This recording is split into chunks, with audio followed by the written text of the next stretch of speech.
I would like to introduce everybody to Mary Park Foster, portrayed by Susan Hansen. Mary Park, I'll turn it over to you. And this is my cohort and co-worker, Mrs. Benjamin Harrison, also known as Carolyn Scott Harrison, who was the first president of the DAR while she was First Lady of the United States when we were founded. And she's going to say to you what we asked her, because her husband was the president, and that makes, of course, her the First Lady, and she's very influential. Unfortunately, she's come down from Crown Hill in the Hill Cemetery in Indianapolis to meet with us this evening. Unfortunately, when she started the post, she was suffering from tuberculosis, which she died of while he was president. And this is what she said. I will accept the position, but I will do no work. Carolyn, would you like to have a seat and rest? Yes. You're very welcome. We were having a little tea and biscuit and stuff in the English style. And I apologize, we had no knowledge of how many would be here, that we don't have enough for everyone. Park is also a part of my family name, although I was born in Salem, Indiana in 1840 to the Reverend Alexander McPherson and Eliza Reed McPherson. And unfortunately, Alexander died at a very early age, tragically, as Albion Fellows Bacon's father did, and we were left here all alone in the world. And by the grace of God, my mother was educated, and she opened a school for young ladies in Bloomington, Indiana. So I was quite well educated and friends with the Wiley family. They still have my letters in the Wiley Home Museum, and he was the first president at IU. And of course, that was where I met my husband, John W. Foster, the secretary, who became a Secretary of State and had a long career in Washington in diplomacy, because we were Republicans, we were in the Civil War during that time, and so of course naturally Mrs. Harrison here is one of my best friends, my closest friends, since she's the First Lady and the First Lady of DAR. But I'd like to give a brief exposition. I have 3 points to make this evening. The DAR, due to all these new things you have, genealogy has just skyrocketed, because you don't have to write to courthouses, you don't have to write here or there. You have a thing now out there, and one of the main names of it is something called Ancestry. And so the DAR, in total, over all the years we've been in existence, we have over 1 million members, and we have chapters in every state and at least 7 countries overseas. There's a lot of DAR chapters in cities such as Madrid, Spain, or other places in Germany where there's a lot of American service people, because we are a patriotic organization. Our motto is God, home, and country.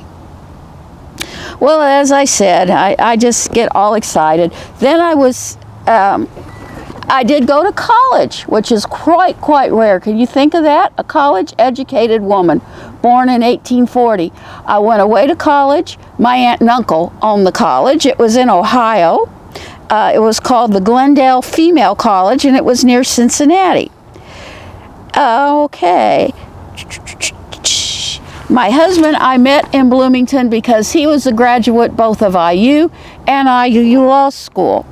We were married in 1859, and we had 3 daughters, 2 of which lived and a son, but only the 2 of the girls lived to adulthood. The children who died as infants, a few, they are all listed.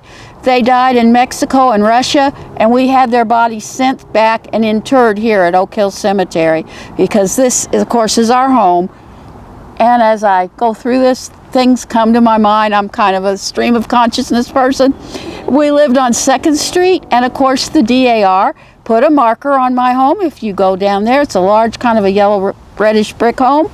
And I was responsible for the cherry trees in Washington, D.C., and so the local DAR ladies kindly put a cherry tree to shade my grave with another marker. Okay, well now we'll go on to the Civil War, because Civil War is kind of a focus this year of our visit. My husband, if you didn't know, entered as a major because he was a lawyer here in Evansville, and he rapidly progressed through the ranks and ended up being a general in the Civil War.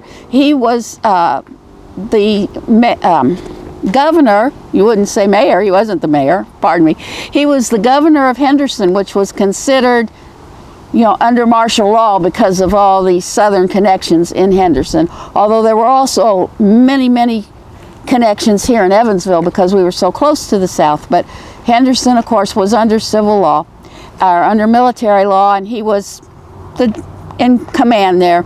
And then he was called, sadly, to East Tennessee. It was very hard on me. It was very hard on him. We had one child, Alice, at that time only, and it was just a sad, sad, sad time. And actually, it turned him into a pacifist. So he was a lawyer here in Evansville, got involved in politics, got involved with the Harrisons, being Republican. We moved to Washington, D.C. We were also ambassadors to Mexico, to Spain, and to Russia.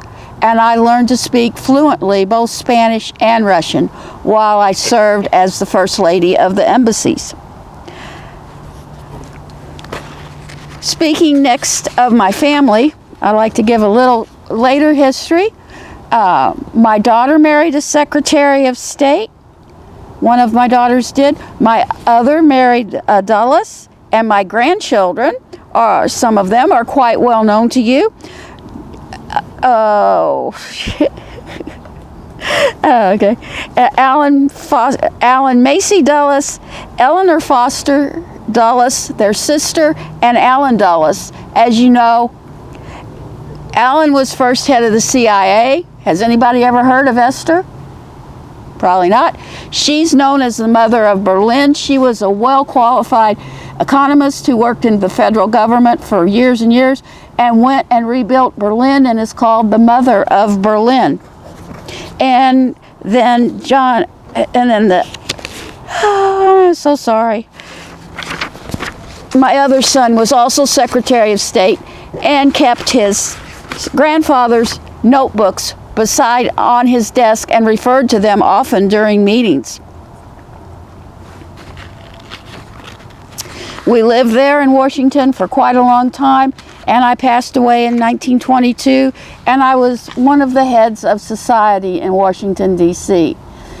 And I would like to say what my husband said to finish my third point.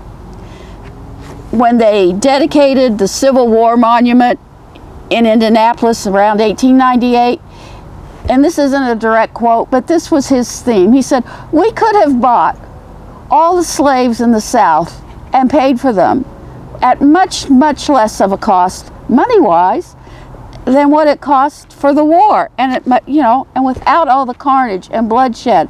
He says, "I don't oppose war. I served in the Army. I enjoyed my time in the Army, but I'm a pacifist, and I do not believe in war, but if it's necessary, we do have to fight it. But we should use diplomacy and end wars."